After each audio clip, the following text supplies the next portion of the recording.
Cette boulangerie dans laquelle j'achète mon pain a été la scène d'une affaire dramatique. Et c'est cette affaire que je vais vous raconter aujourd'hui. Je tiens à vous dire que certains des événements que je vais narrer dans cette vidéo peuvent heurter les personnes sensibles. Vous allez découvrir une affaire qui a marqué l'opinion publique à son époque, puisqu'il s'agit de l'histoire d'un homme qui a fait disparaître sa femme dans des conditions affreuses. À l'époque, on ne parlait évidemment pas encore de féminicide, et pourtant, c'est bien de cela dont il s'agit. Dans cette vidéo, vous allez découvrir les faits tels qu'ils se sont déroulés, avec des documents d'époque, issus de la presse et du dossier du juge d'instruction. Vous allez aussi voir comment la gendarmerie, la police et la justice ont découvert les sinistres circonstances de la disparition de cette jeune femme de 25 ans, mère de 3 enfants en bas âge. Vous allez découvrir l'enquête dirigée par le juge d'instruction. Vous aurez accès aux pièces du dossier et aux photos de la reconstitution dans la boulangerie du drame. Et vous allez également suivre le procès, tel qu'il s'est déroulé devant la cour d'assises, avec peut-être au bout une condamnation à mort. Derrière chaque affaire criminelle, il y a des faits, mais il y a aussi des informations, des adresses, des traces, des détails qui circulent. Et dans notre monde actuel, ces informations ne disparaissent jamais totalement. C'est donc l'occasion de vous parler d'inconnus sans qui cette vidéo n'existerait pas. Alors cliquez sur le lien ci-dessous pour soutenir la chaîne. Je ne sais pas si vous êtes comme moi, mais être dérangé pendant que je travaille, ça c'est quelque chose qui me court rapidement sur la crêpe. Alors, quand c'est un appel téléphonique pour me vendre un truc dont je n'ai pas besoin, ou un message publicitaire qui vient polluer ma boîte mail, alors ça me met littéralement hors de moi. Oui, allô ? Ça commence à bien faire, hein. Eh bien justement, Incogni, c'est la boîte qui nous propose de retirer nos données personnelles d'Internet. Toutes celles qu'on a laissées sans vraiment s'en rendre compte, et elles sont nombreuses, et bien souvent elles sont récupérées par des courtiers en données. En gros, ce sont des entreprises qui vendent nos infos utilisateurs à des grosses boîtes afin qu'elles fassent leur publicité de manière encore plus ciblée. Alors évidemment, la loi nous protège contre tout ça, il s'agit du RGPD dont vous avez peut-être entendu parler, mais faire retirer ces données de là où elles sont, eh bien c'est long, c'est fastidieux, avec des demandes, des relances, des trucs à signer, etc. Alors soyons francs, la plupart des gens, et moi le premier, ne le font pas, hein, ou alors ils se découragent assez vite. Et c'est bien là-dessus que comptent les courtiers. Et c'est là qu'intervient Incogni. Parce que ces demandes, Incogni peut les faire à notre place. Il suffit de leur en donner l'autorisation, ils vont se taper toutes les démarches. Ils vont relancer encore et encore les courtiers en données, et nous on a juste à regarder le retrait de données progresser. Et il y a quand même des courtiers qui font vraiment preuve de mauvaise foi. Mais Incogni, leur boulot, c'est d'insister. Et ils font ça très bien. Regardez, rien que le mois dernier, ils ont contacté 156 courtiers qui possédaient des informations personnelles me concernant. Il y en a déjà 151 qui les ont retirées. Alors si vous aussi, vous voulez vous protéger, vous pouvez vous abonner à Incogni. Et en plus, vous obtiendrez 60% de réduction sur l'abonnement annuel avec le code de réduction Tricotine ou en cliquant sur le lien ci-dessous. Et maintenant, je vous invite à découvrir la sombre histoire du boulanger criminel.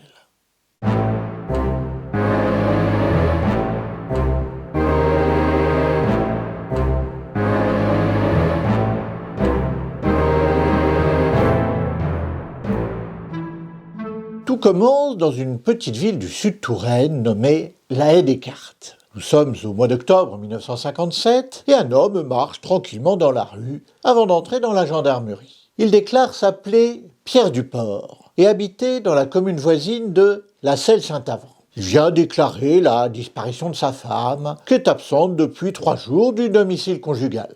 À l'époque, comme aujourd'hui d'ailleurs, chaque année, ce sont plusieurs dizaines de milliers de personnes qui disparaissent, dont près d'1 millier ne sont jamais retrouvées. Le gendarme de garde écoute attentivement M. Duport. De temps en temps, il lui pose une question. Par exemple, il lui demande pourquoi il a attendu 3 jours avant de déclarer la disparition de sa femme. Mais Duport lui répond simplement qu'il espérait qu'elle rentrerait. Alors, le gendarme tape calmement sa déposition à la machine avant de la lui faire signer. Puis l'homme se lève et rentre chez lui, dans sa boulangerie de la Celle-Saint-Avant. Mais le gendarme a un doute. Son bon sens lui dit que cette disparition est quand même un petit peu étrange. Il s'agit d'une jeune mère de famille, elle a 25 ans, et le couple a 3 enfants au bas âge. Une fillette de 6 ans et 2 faux jumeaux, âgés de 3 ans et demi. que la jeune femme ait disparu comme ça, sans emmener avec elle ses enfants qu'elle adorait. C'est étrange. Alors, on se doute, il en fait part à son supérieur. Le surlendemain, Pierre Duport se présente à la mairie de son village. Il vient y solliciter une recherche dans l'intérêt des familles. Il n'y a rien d'étonnant à ça. Il s'agit d'une procédure habituelle lors d'une fugue ou dans le cas d'une personne que l'on sait suicidaire. Quand le secrétaire de mairie lui demande pourquoi il fait cette demande, Duport lui répond que c'est la demande de ses beaux-parents qui s'inquiètent pour leur fille. On apprendra plus tard que ce n'est pas vrai. Dans les jours qui suivent, à la suite d'une enquête de routine dans le voisinage, au cours de laquelle les gendarmes ont recueilli quelques informations, mais aussi pas mal de ragots, ils commencent fortement à soupçonner que Yolande Duport n'a pas disparu de façon volontaire. C'est pourquoi ils en réfèrent à monsieur le procureur de la République, au palais de justice de Tours. À la demande du magistrat, le lundi 4 novembre, les gendarmes de la Haie des Cartes se transportent à la Selle Saint-Avant. Ils se présentent à la boulangerie afin d'interroger Pierre Duport plus précisément sur ce qui s'est réellement passé. Duport reste évasif, mais il peine à convaincre les gendarmes par ses explications un petit peu embarrassées. Puis, comme ils en ont reçu l'ordre de la part du procureur de la République, les gendarmes procèdent alors à l'arrestation du boulanger, qui dormira en cellule le soir même. La première nuit d'une longue série de nuits au séchoir. Le lendemain, 5 novembre, le procureur de la République saisit le juge d'instruction, M. Denisot, qui rédige immédiatement une commission rogatoire.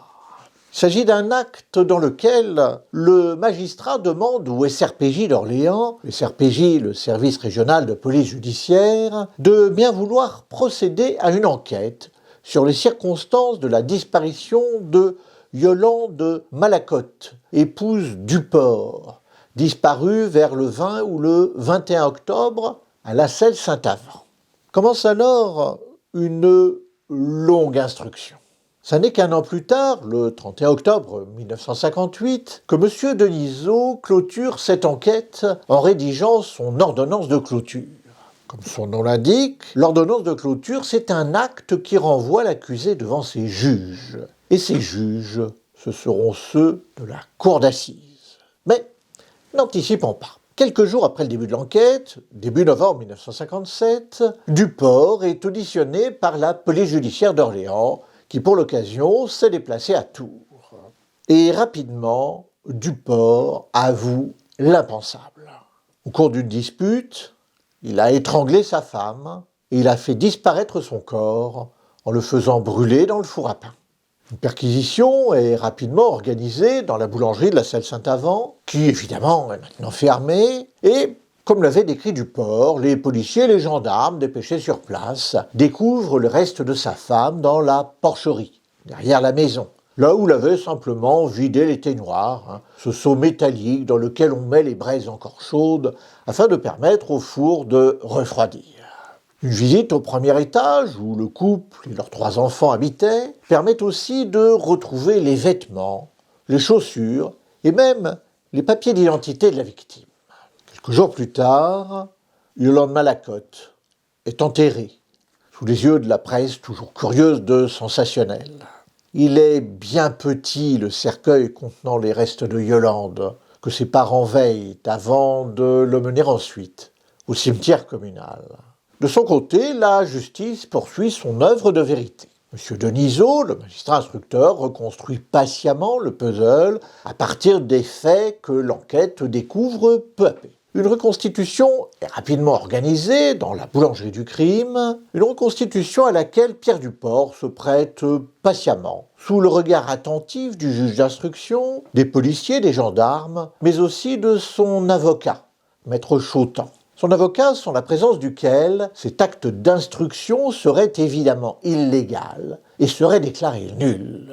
Et ce jour-là, à la demande de M. Denisot, Pierre Duport reproduit les uns après les autres tous les actes qu'il avait effectués le soir du crime.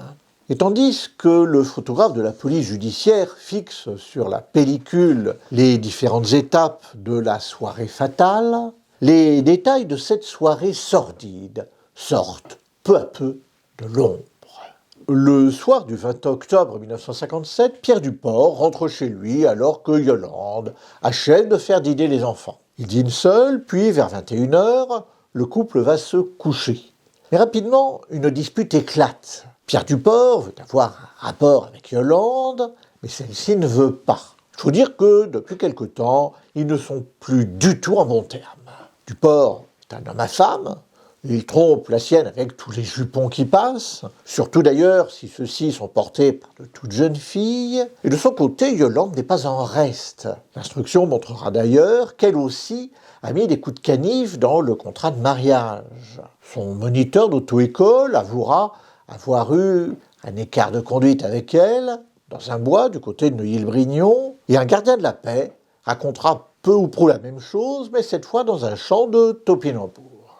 Alors, Duport perd le contrôle de lui-même. Il saisit Yolande à la gorge, la secoue fortement. Alors, Yolande prend peur, elle se dégage et se réfugie dans la cuisine. Duport la rejoint, mais il se calme. Il la saisit doucement dans ses bras en l'embrassant. Et là, il remarque qu'il lui a laissé sur le cou plusieurs marques rouges. Puis, pour une raison mal expliquée, ils descendent tous deux dans le fournil, peut-être pour ne pas réveiller les enfants qui dorment à l'étage. Et là, la dispute reprend. On ne sait pas exactement ce qu'ils se disent, mais Duport perd à nouveau tout contrôle de lui-même. Il serre à nouveau le cou de sa femme. Il racontera plus tard qu'elle aurait alors prononcé ces mots « J'ai fauté, tant pis, je vais mourir ». Alors, je ne sais pas s'il y a lieu ou pas de douter de la réalité de ces dernières paroles, peut-être d'ailleurs adressées plus à elle-même qu'à son mari, mais Duport répétera sa déclaration à 3 reprises devant les enquêteurs, puis 2 fois devant le juge d'instruction. Mais maintenant, il serre le cou de sa femme. Il serre fort, très fort, jusqu'à ce que du sang lui vienne aux lèvres et qu'elle pousse un léger râle. Duport relâche son étreinte, il comprend ce qu'il vient de faire, mais il est trop tard. La suite, il la raconte dans le procès-verbal d'audition. J'ai introduit ma femme dans le four, le corps droit. Mon four était encore à 180 ou 200 degrés. J'ai fermé le four après avoir fermé les soupapes. Il était environ 21h45. Je me suis changé et couché, puis je suis redescendu avec dans mes bras sa jupe, son soutien-gorge et sa combinaison, et j'ai tout laissé près du four. À 3h du matin, je suis redescendu et j'ai ouvert le four, non sans avoir préalablement été chercher un fagot pour le rallumer. Le fagot s'est enflammé, ce qui a porté la température du four à 210 degrés. J'ai alors rajouté 2 fagots et j'ai laissé le corps se consumer. À 5h30, j'ai nettoyé le four et mis les restes cendres dans l'étouffoir que j'ai déposé dans ma réserve à mazout. Je précise qu'auparavant, dans le four, j'ai cassé le crâne avec le rouable. Il s'est effrité en petits morceaux, mais ça a été tout de même assez dur. Duport met ensuite les restes de sa femme dans l'étouffoir, puis il dépose le tout au fond du jardin dans la porcherie. Le surlendemain du crime, le mardi 22 octobre, le boulanger cuit son pain dans le four, comme si de rien n'était. Puis il le vend dans sa boutique et lors de ses tournées. Le pain a le même goût que d'habitude et personne n'a remarqué quoi que ce soit d'anormal, à part la disparition de Yolande. Nous sommes maintenant 1 an plus tard, dans le cabinet du juge d'instruction le vendredi 31 octobre 1958. Assis à son bureau, M. Denisot hésite. Il est arrivé au terme de son instruction, mais il se pose encore des questions. Y a-t-il eu ou pas préméditation ? Parce que cette question est absolument capitale, et de sa réponse va dépendre la qualification retenue. Et cette qualification, elle peut tout changer. Dans son enquête, le commissaire de police a retenu la préméditation. Mais cela n'oblige en rien le juge d'instruction à la retenir également. C'est le juge qui dit la loi. C'est pas le policier. Le policier, lui, il se contente de la respecter en faisant son métier. Mais M. Denisot hésite. Et finalement, il décide d'écarter la préméditation. Dans son ordonnance de renvoi, il ne retient que le meurtre simple et non pas l'assassinat. Le meurtre, c'est la prison à perpétuité, tandis qu'à l'époque, l'assassinat, c'est la peine de mort qui est encourue. M. Denisot en est conscient, la qualification de meurtre ouvre la voie à l'avocat pour plaider le meurtre passionnel. L'homme à qui sa femme se refuse, comme on disait à l'époque, et qui, pris d'une fureur subite, commet l'irréparable. On était très loin encore de la prise de conscience que l'on commence enfin à voir aujourd'hui des violences sexuelles et sexistes. Prise de conscience ô combien tardive et insuffisante, mais mieux vaut tard que jamais. À l'époque, on parle encore de devoir conjugal. Un devoir auquel l'épouse ne peut pas se soustraire, quitte à y être contrainte. À l'époque, la notion de viol conjugal n'existe pas. La chambre d'accusation, la juridiction qui revoit toute l'affaire avant de l'envoyer ou pas devant la cour d'assises, eh bien la chambre d'accusation va être d'un avis différent. Elle infirme l'ordonnance de M. Denisot et renvoie Duport devant la cour d'assises pour meurtre avec préméditation, c'est-à-dire pour assassinat. Ce qui l'a convaincu, semble-t-il, c'est peut-être cette lettre, écrite à sa jeune maîtresse, Francine, le 16 octobre 1957, 4 jours seulement avant les faits. « Je sens que notre vie va se faire bientôt. » La chambre d'accusation veut y lire la préméditation. Duport va donc comparaître devant la cour d'assises pour assassinat et il va y risquer sa tête. Nous sommes devant le palais de justice de Tours. La foule se presse tandis qu'un faucon cellulaire arrive. Il s'arrête devant le tribunal et la porte arrière s'ouvre. Pierre Duport en descend, il est menotté et sous bonne garde. Il rentre docilement dans le palais de justice, tandis que les cris hostiles de la foule commencent à retentir. À mort l'assassin. Il faut dire que l'affaire du boulanger criminel a profondément remué l'opinion publique depuis 2 ans. Et les Tourangeaux et les Tourangelles se pressent aujourd'hui pour assister à l'épilogue de cette affaire, avec, peut-être au bout, une condamnation à mort. C'est pourquoi, devant le tribunal, tout le monde se bouscule dans l'espoir de trouver une place dans la salle d'audience. Malgré la patience de certains qui attendent depuis 6 ou 7 heures du matin devant la grille, alors que l'audience commence à 14 heures, tout le monde n'entrera pas. L'agitation de la foule à l'extérieur contraste avec le calme relatif qui règne dans la salle d'audience.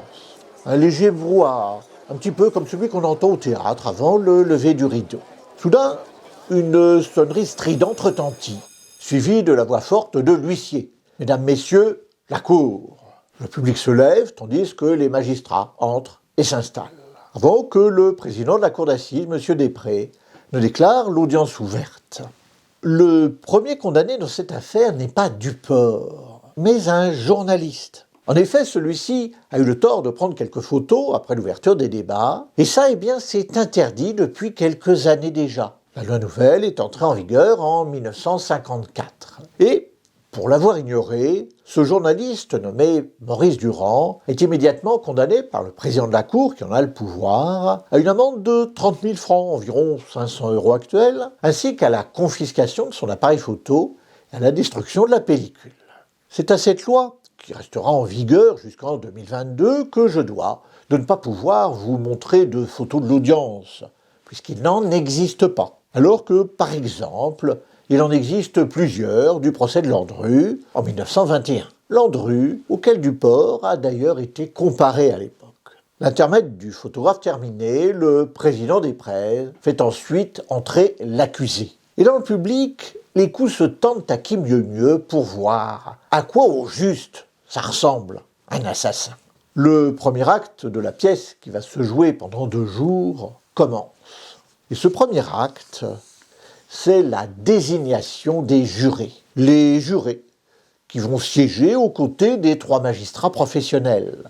En 1959, les jurés sont 9, ne sont plus que 6 aujourd'hui. Et le tirage au sort va désigner ces 9 personnes, plus de jurés suppléants, au cas où l'un des jurés titulaires ne pourrait pas assister à l'ensemble du procès. Parce que ce serait un cas de cassation, cette absence d'un juré. La procédure ne serait pas respectée et le procès pourrait être annulé et tout serait à recommencer. Le président Després prend donc la précaution de désigner 2 jurés supplémentaires et le tirage au sort commence.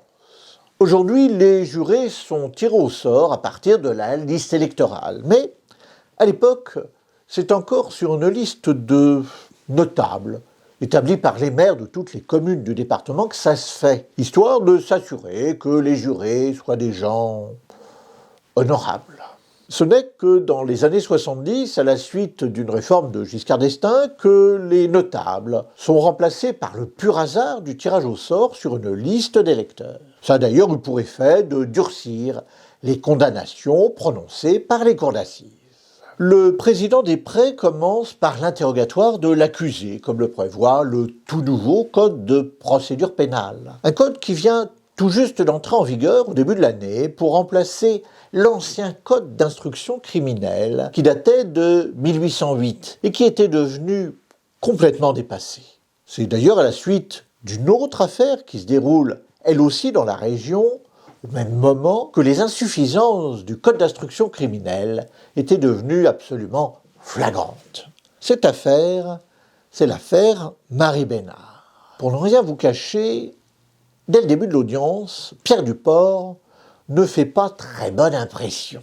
Il ne fait pas très bonne impression à la cour, comme d'ailleurs il n'avait déjà pas fait bonne impression aux enquêteurs et aux juges d'instruction. Le bonhomme ne montre guère ses émotions. Il décrit froidement ses actes, la façon dont il a étranglé sa femme, puis placé son corps dans le four avant de se laver, puis d'aller se coucher dans le lit conjugal, tranquillement, comme si de rien n'était, avant de se relever 2 heures plus tard pour surveiller où en était la destruction du corps. Pourtant, le bonhomme est courageux. Il a aussi des qualités. Il est travailleur, et ça, personne ne le nie. Il avait été un bon élève à l'école, un apprenti boulanger apprécié, mais c'est quelqu'un d'autoritaire, de dominateur, un tempérament colérique et parfois violent. Voici quelques années, il avait frappé son père pour que celui-ci lui cède la boulangerie familiale, ce que Maurice Duport avait d'ailleurs fait, non sans s'en plaindre à son entourage. Il le répétera d'ailleurs devant le juge d'instruction. Il avait aussi menacé et peut-être frappé sa première épouse, Moricette Hubert, dont il avait divorcé en 1951. Moricette Hubert qui avait obligé Duport à licencier leur petite vendeuse dont il était un peu trop proche. Cette petite vendeuse devenue ensuite la 2e Madame Duport, avant de connaître la fin tragique dont nous parlons aujourd'hui. Ayant instruit un charge, mais aussi à décharge, comme le lui impose la loi, M. Denisot a aussi cherché à savoir si Duport pouvait bénéficier de certaines circonstances atténuantes. Et l'instruction a révélé que la mère du boulanger avait eu une vie difficile, qui avait fini par la mener à l'asile, où elle avait terminé misérablement son existence. Mais le psychiatre chargé de l'examiner n'en avait pas conclu pour autant à une quelconque atténuation de sa responsabilité. S'ensuivent les auditions des témoins.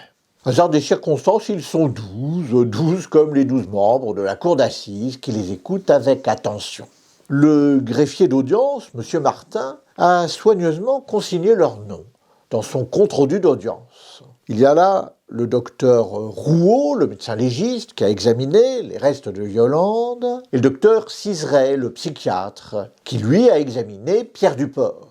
Leur fait suite le commissaire de police Nicodème, le gendarme Joanneau, puis d'autres témoins encore, M. Boisseau, le maire de la Selle-Saint-Avant, d'autres témoins encore, qui tous répètent à l'oral ce qu'ils ont déjà dit aux enquêteurs et aux juges d'instruction. Parce qu'au pénal, surtout en assises, toute la procédure se refait à l'oral pendant les audiences. Mais les témoins n'apprennent pas grand-chose de plus à la cour que ce que nous savons déjà. Tout au plus, un témoin affirmera que, juste après la disparition de Yolande, le pain, les brioches et les croissants de la boulangerie du port étaient aussi bons que dans les jours précédents. Éclat de rire gêné dans la salle. Une fois les 12 témoins entendus, on n'est pas beaucoup plus avancé sur les motivations qui ont poussé Duport à étrangler sa femme. Les témoins n'ont pas cherché à atténuer la responsabilité de Duport, ils ne l'ont pas accablé non plus. Bref, après les auditions, on n'en sait toujours pas plus sur ce qui a pu pousser le boulanger à commettre l'irréparable. S'agissait-il d'un acte spontané dû à l'énervement, au caractère emporté de Duport, le refus de sa femme de consentir à un rapport, ou s'agissait-il au contraire d'un acte mûrement réfléchi et minutieusement préparé? À la vérité, personne n'en sait rien, comme souvent avec ces crimes de l'intime. L'audience est suspendue, puis elle reprend à 14 heures. La parole est maintenant à l'avocat de la partie civile, Maître Siekluki. Celui-ci représente monsieur et madame Malacote, les parents de la victime, et il plaide sobrement, comme il sied de faire à l'époque lorsqu'il s'agit de représenter la partie civile. Tout au plus a-t-il demandé à la Cour d'écarter toutes circonstances atténuantes au geste fatal qui les a privés de leur fille. Le président des prêts donne la parole ensuite au procureur de la République. Comme il est d'usage, monsieur le sage se lève pour prononcer son réquisitoire. En effet, le procureur doit requérir debout devant la cour. C'est d'ailleurs pourquoi on appelle les magistrats du parquet la magistrature debout, alors que les magistrats du siège sont appelés la magistrature assise. Monsieur le sage fait part à la cour de son embarras dans cette affaire. Après avoir étudié consciencieusement le dossier, il ne sait toujours pas si Duport a prémédité son geste ou pas. Et les débats à l'audience ne l'ont pas éclairé davantage. Alors, monsieur le sage renonce à requérir la peine de mort. Il ne veut pas, dit-il, jouer avec la tête des autres. Il ne requiert pas même la réclusion criminelle à perpétuité, maximum pourtant encouru pour punir le meurtre. Il demande simplement la condamnation à une peine de 20 ans de réclusion criminelle. Puis monsieur le sage se rassoit, sagement. Le président des prêts donne alors la parole aux avocats de la défense, maître Chautemps assisté de son collaborateur, maître Delhomme. Et là aussi, les paroles sont mesurées. Mais la presse présente ce jour-là rapporte combien maître Chautemps a été convaincant pour écarter toute préméditation à l'acte de son client. Naturellement, il a rappelé que si Duport pouvait se montrer autoritaire, sa femme savait se défendre. L'instruction et les débats n'ont-ils pas montré qu'elle rendait coup pour coup, griffure pour coup de poing, ce qui prouve au passage que la violence au sein du couple était réciproque et que les deux époux ne se supportaient absolument plus. Mais il a rappelé aussi que toutes les femmes interrogées avaient toutes rappelé les gestes tendres et affectueux de Pierre Duport, sauf quand on se refusait à lui. Pierre Duport ayant eu la parole l'an dernier, comme le veut la loi, le président de la cour d'assises annonce la clôture des débats après avoir donné lecture des questions auxquelles les 12 membres de la cour devront répondre. Elles sont 2. Première question. Duport, Pierre, Maurice, Jean, René, accusé ici présent, est-il coupable d'avoir à la Selle Saint-Avant, le 20 octobre 1957, en tout cas dans le département d'Indre-et-Loire, et depuis moins de 10 ans, donné volontairement la mort à Malacote Yolande, son épouse? Deuxième question. Le dit homicide, spécifié à la question précédente, a-t-il été commis avec préméditation? Puis, la cour se retire, les 9 jurés et les 3 magistrats s'enferment dans la salle des délibérations où nul ne pourra entrer et dont personne ne pourra sortir jusqu'à ce que la délibération soit terminée. D'ailleurs, 2 gendarmes en gardent la porte d'accès. Même si le parquet n'a pas requis la peine de mort, Duport risque quand même sa tête. Car rien n'empêche la cour d'assises d'aller au-delà des réquisitions de monsieur le sage et de prononcer quand même la peine capitale. Les délibérations en assises sont longues, souvent plusieurs heures pendant lesquelles l'accusé se morfond tout seul dans la cellule du tribunal en attendant son sort. Tandis que les avocats se morfondent eux aussi sur leur banc dans la salle d'audience ou dans la salle des pas perdus, échangeant leurs impressions d'audience tout en attendant anxieusement le verdict de la cour. Mais cette fois-ci, la délibération n'est pas longue. Elle a duré à peine 1 heure. Après avoir déclaré l'audience reprise, le président des prêts prononce la phrase habituelle « Garde, faites entrer l'accusé ». Duport rejoint son box, menottes au poignet, la tête basse. On entend le cliquetis de la clé qui libère ses menottes et il reste debout, attendant la sentence. Dans la salle, tout le monde retient son souffle. Le président des prêts reprend la parole. À la question Duport, Pierre, Maurice, Jean-René, accusé ici présent, est-il coupable d'avoir à la Selle Saint-Avant, le 20 octobre 1957, en tout cas dans le département d'Indre-et-Loire, et depuis moins de 10 ans, volontairement donné la mort à Malacote Yolande, son épouse? Il a été répondu oui, à la majorité de 8 voix au moins. À la question le dit homicide spécifié à la question précédente a-t-il été commis avec préméditation? Il a été répondu oui, à la majorité de 8 voix au moins. Puis, le président ajoute que la Cour a décidé de lui accorder les circonstances atténuantes. Duport sauve sa tête. Il est condamné à la détention à perpétuité. Il n'a manifesté aucune émotion en entendant le verdict, comme il n'avait déjà manifesté aucune émotion lors de l'enquête et de l'instruction. Les menottes se referment sur ses poignets tandis que ses avocats montrent leur soulagement d'avoir évité à leur client le châtiment suprême. À l'époque, la peine n'est pas possible. Le condamné peut juste faire un pourvoi en cassation en cas d'irrégularité dans la procédure. Alors ici, évidemment, il n'y a pas de pourvoi et la condamnation devient définitive. Duport repart en détention, cette fois non plus comme prévenu, mais comme condamné. Après la procédure, la vie reprend son cours dans le petit village de Touraine.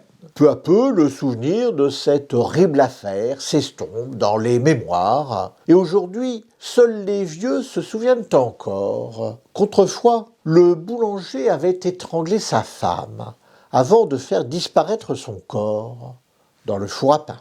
Duport a été transféré en détention, où il est un détenu modèle, et c'est peut-être pourquoi, le 18 septembre 1970, sa peine est commuée en 20 ans de réclusion criminelle par le président de la République de l'époque, Georges Pompidou. Dans son livre, l'avocat tourangeau Gérard Chautemps, le petit-fils de Robert Chautemps, qui avait défendu Duport, raconte qu'en écrivant son ouvrage, il a découvert dans les archives qu'en 1980, Pierre Duport s'est remarié une 3e fois. Il s'est remarié avec une visiteuse de prison qu'il avait sans doute rencontrée pendant sa détention, avec laquelle il vivra paisiblement dans l'immeuble dans lequel elle est concierge, en région parisienne. Peu à peu, les plaies familiales ont cicatrisé. Le témoignage de la petite fille de Duport, rencontrée par Maître Chautemps, est émouvant à cet égard. Pierre Duport, devenu veuf, s'éteindra paisiblement dans un EHPAD à Tours en 2007. Cette affaire, je la connais depuis mon enfance, et ceci pour une excellente raison. Pierre Duport était le boulanger de mes grands-parents. En revenant de Tours, mon grand-père s'arrêtait régulièrement pour lui acheter du pain. Et de temps en temps, maman, qui avait conservé ce numéro du magazine Détective consacré à l'affaire, nous racontait l'histoire du boulanger qui avait brûlé sa femme lorsque nous étions petits, ma sœur et moi. Il n'est pas impossible que ce souvenir d'enfance soit un peu à l'origine de ma vocation professionnelle de juriste. Et c'est peut-être aussi un petit peu pour ça qu'aujourd'hui, je vous raconte cette affaire.